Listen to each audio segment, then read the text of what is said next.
कृपा। भगवान जब विशेष कृपा करते हैं तब संत सदगुरुदेव की छाया बनकर रहने का मिलता है। ये बहुत कृपा पात्र, बहुत बड़ी कृपा, बहुत बड़ी कृपा।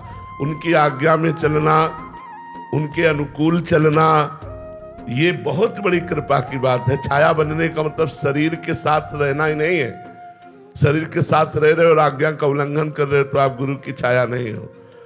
जब भगवान में महत्व बुद्धि होती है तो मृत्युलोक के भोग की बात जाने दो। ब्रह्मादिक के भोग सब विष सम लागत ताही, नारायण ब्रज चंद की लगन लगी है जाए। इसलिए डट के नाम जप करो।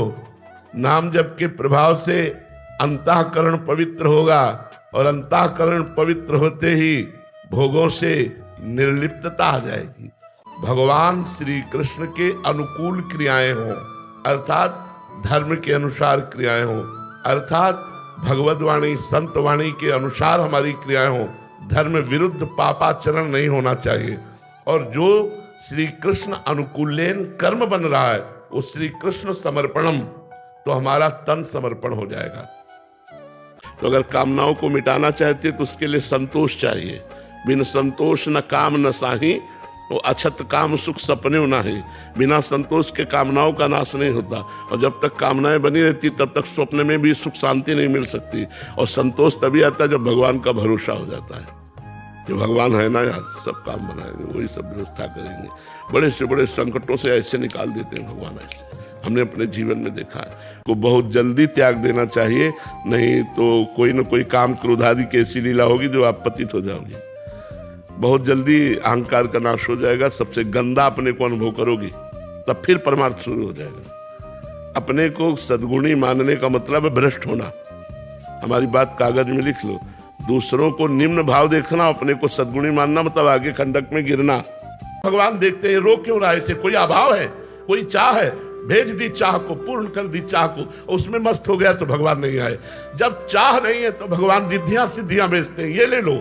जब उनसे भी नहीं शांत होता उसका रोना, तब वो स्वयं सामने प्रकट हो जाते हैं। वो अखिल लोक महेश्वर है, ऐसे प्रकट नहीं होते हैं। सब में है, सब जगह है, सब रूपों में है, पर माया का पर्दा तभी हटाते हैं जब हम उनके लिए विकल हो जाते हैं, उनके लिए तड़पने लगते हैं। जैसे आकाश को हाथ से पकड़ना हो, अब हमारी सामर्थ्य नहीं है, कैसे पकड़ूं? और बिना उनके मिले अब चैन नहीं पड़ रहा। वो पुकारता है, रोता है, विलखता है। उसी रोने में विलखने में अनंत जन्मों के अशुभ संस्कार भस्म हो जाते हैं। वो भगवत प्राप्ति की योग्य हो जाता है। जब गोपी जनों को उनके पतियों ने, जिन पतियों ने रास में जाने से रोका, तो उनके हृदय में इतनी विरह व्यथा प्रकट हुई, सारे अशुभ नष्ट हो गए और भगवान का साक्षात दर्शन होने लगा। नाम जप करते करते जब सब जगह से हार जाओगे, अपने में सामर्थ्य नहीं रहेगी, तो रोना कब आता है? सामर्थ्यहीन को रोना आता है। जब तक अपने में करने का राग है तो खूब करो।